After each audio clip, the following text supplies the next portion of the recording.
잠깐 지금 이 영상을 보고 계신 분께 먼저 여쭤보겠습니다. 오늘 아침 눈을 떴을 때 어떤 기분이셨습니까? 설레는 마음이 있으셨습니까? 아니면 그냥 또 하루가 시작됐구나 싶으셨습니까? 솔직하게 말씀드리겠습니다.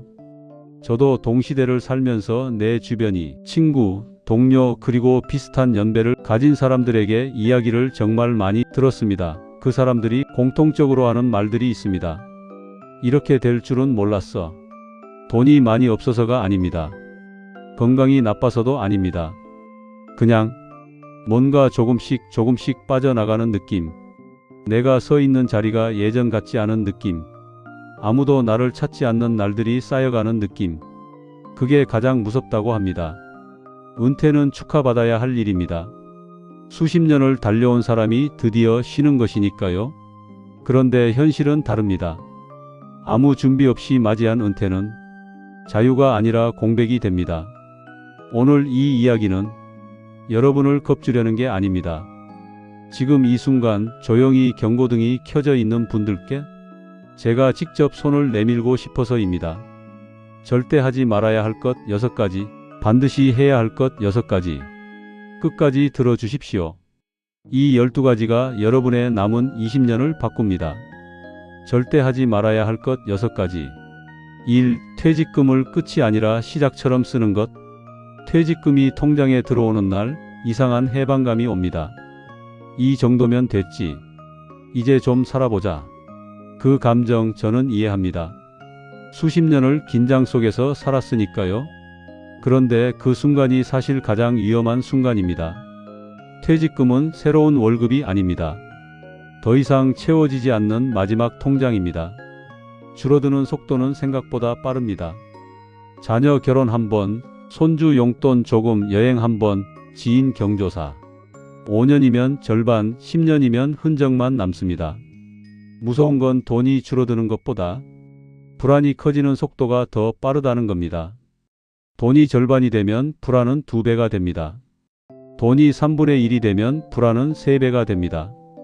그 불안은 수면을 망가뜨리고 관계를 망가뜨리고 결국 건강까지 망가뜨립니다. 지금 당장 하셔야 할 일이 있습니다. 통장을 여십시오. 숫자를 직시하십시오. 막연히 괜찮겠지가 아니라 지금 얼마가 있고 한 달에 얼마가 나가고 몇 년을 버틸 수 있는지 종이에 써보십시오. 숫자는 냉정하지만 정직합니다. 그리고 정직한 숫자가 막연한 공포보다 낫습니다. 2. 자식의 삶에 노후를 묶어버리는 것. 자식을 위해 전부 내어주는 것, 그게 부모라고 생각하셨을 겁니다. 전세금 보태주고 사업 시작한다니까 시드머니 얹어주고 카드값 막아주고 그 순간순간은 뿌듯하셨을 겁니다. 그래도 내가 부모인데. 그런데 시간이 지나서 조용히 스스로에게 물어보십시오. 내 노후는 누가 챙기지?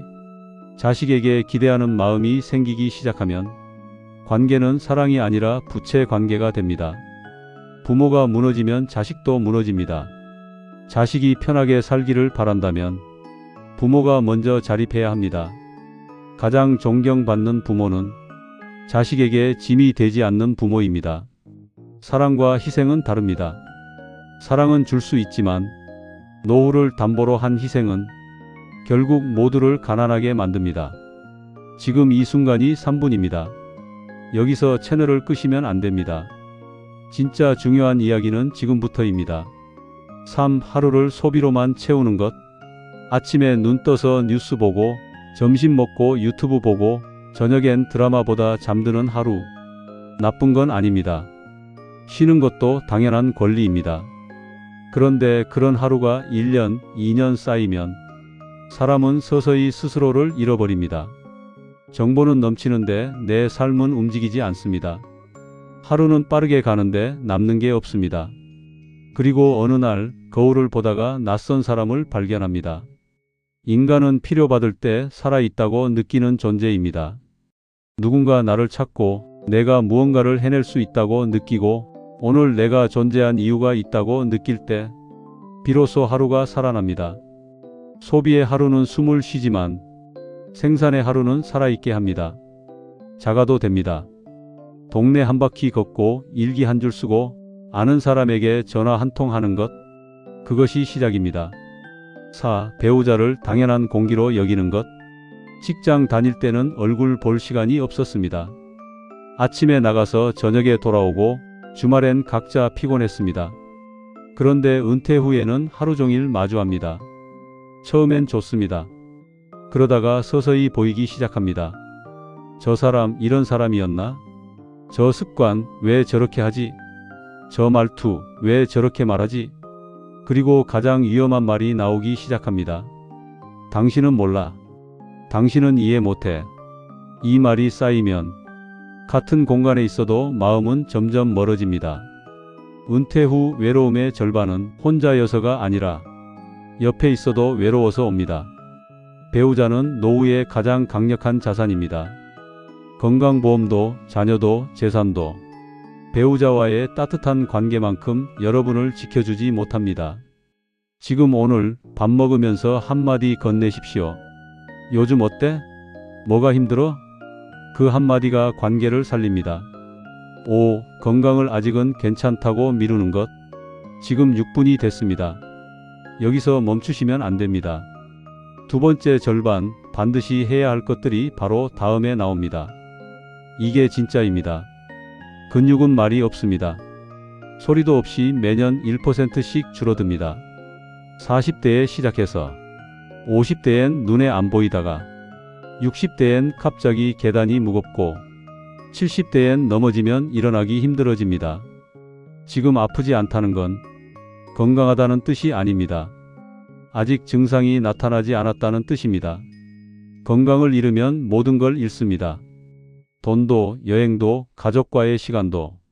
몸이 버텨줘야 누릴 수 있습니다. 운동을 거창하게 시작하지 않아도 됩니다. 매일 30분 걷는 것만으로 뇌 기능이 달라지고 일주일에 3번 가벼운 근력 운동만으로 10년 후가 달라집니다. 근육은 저축입니다. 지금 쌓아야 나중에 씁니다. 6. 이 나이에 머리라는 말을 입에 올리는 것. 이 5글자가 인생에서 가장 비싼 말입니다. 새로운 것을 배우려다가 이 나이에 뭘 하고 닫습니다. 새로운 사람을 만나려다가 이 나이에 뭘 하고 피합니다. 무언가 도전하려다가 이 나이에 뭘 하고 포기합니다. 그렇게 다치기 시작하면 세상과의 연결이 하나씩 끊깁니다. 고립은 드라마틱하게 오지 않습니다. 그냥 조용히 전화가 줄고 만남이 줄고 어느 날 보면 나를 아는 사람이 없어집니다. 배운다는 건 젊음의 증거가 아닙니다. 용기의 증거입니다.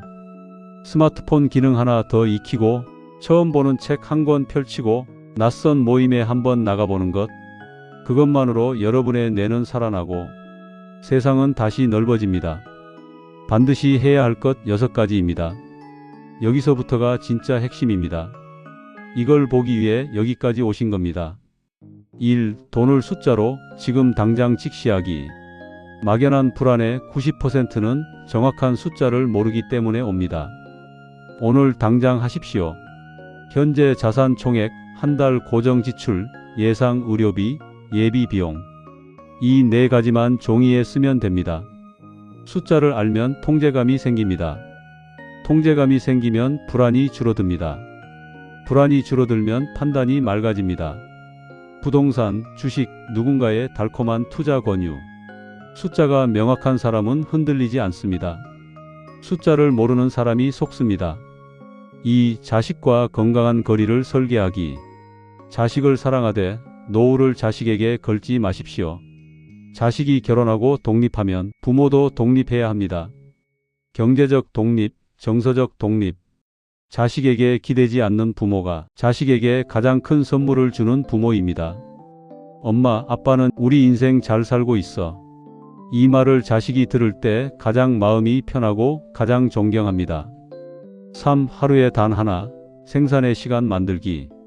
수입이 없어도 됩니다. 크지 않아도 됩니다. 오늘 내가 누군가에게 도움이 됐다. 오늘 내가 무언가를 해냈다. 그 감각 하나가 자존감을 살립니다. 동네 도서관 자원봉사, 손주에게 그림 그려주기, 좋아하는 것을 블로그에 한 줄 쓰기. 사람은 의미 속에서 삽니다. 의미 없는 풍요보다 작은 의미가 훨씬 강합니다. 4. 배우자와 새로운 대화를 시작하기. 은퇴 후의 부부는 처음 만난 사람을 다시 만나는 것과 같습니다. 서로의 두려움을 꺼내야 합니다. 나는 이게 싫고 무서워. 나는 이걸 꼭 해보고 싶어. 당신은 어떤 때가 행복해? 이 대화를 한번 시작한 부부는 다시 가까워집니다. 은퇴 후 가장 든든한 동반자는 배우자입니다. 그 관계를 지금 다시 가꾸십시오. 5. 지금 당장 근육을 저축하기. 오늘부터 딱 2가지만 하십시오. 매일 30분 걷기. 일주일에 3번 10분 근력 운동. 팔굽혀펴기, 스쿼트, 벽 짚고 버티기. 헬스장 가지 않아도 됩니다. 지금 이 투자가 10년, 20년 뒤 여러분이 스스로 화장실 가고 계단을 오르고 손주와 걸을 수 있는 자유를 지킵니다. 건강은 나중에 챙기는 게 아닙니다. 건강은 지금 쌓는 겁니다. 6. 죽는 날까지 배우는 사람으로 남기. 마지막까지 오신 여러분, 이 마지막 한 가지가 가장 중요합니다. 완벽하게 배우지 않아도 됩니다. 스마트폰 새 기능 하나, 처음 보는 작가의 책 한 권, 오랜만에 가는 강좌 하나. 배움을 멈추지 않는 사람은 뇌가 살아있고 사람이 모이고 이야기가 생깁니다. 배움은 성적을 위한 게 아닙니다. 살아있기 위한 것입니다. 이 나이에 뭘 배워라고 말하는 순간 인생의 문이 닫힙니다. 아직 모르는 게 많다고 말하는 순간 인생의 문이 열립니다. 지금까지 12가지를 말씀드렸습니다. 다 하실 필요 없습니다. 오늘 딱 하나만 고르십시오. 가장 마음에 걸리는 것 하나, 가장 피하고 싶었던 것 하나, 그것부터 시작하십시오. 은퇴는 인생이 줄어드는 시기가 아닙니다. 지금껏 남을 위해 살았다면 이제부터는 진짜 나로 살아볼 수 있는 시간입니다. 50대, 60대, 늦지 않았습니다. 지금 이 순간 이후로 남은 20년, 30년이 펼쳐져 있습니다. 방심하면 조용히 무너집니다. 의식하면 반드시 달라집니다. 여러분은 쓸모가 다한 사람이 아닙니다. 지금 이 영상을 끝까지 보신 여러분은 이미 달라지기로 선택한 사람입니다. 오늘 이 조용한 결심이 10년 뒤 여러분의 얼굴을 바꿉니다. 지금부터 다시 시작해도 됩니다. 절대 늦지 않았습니다. 그리고 끝으로 좋아요와 구독 해주시면 앞으로도 더 소중한 이야기 들고 다시 찾아오겠습니다.